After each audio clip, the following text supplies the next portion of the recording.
Hello everyone, how are you doing? This is MD Tech here with another quick tutorial. In today's tutorial, I'm going to show you guys how to view muted accounts so you might have muted in the past on TikTok.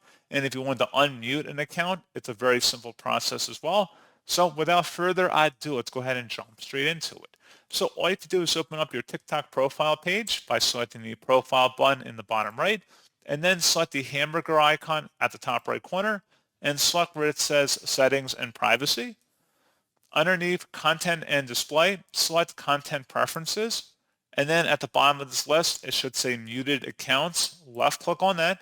If there are any muted accounts in here, they'd be listed. And then you can also have the option to select that account and then unmute them.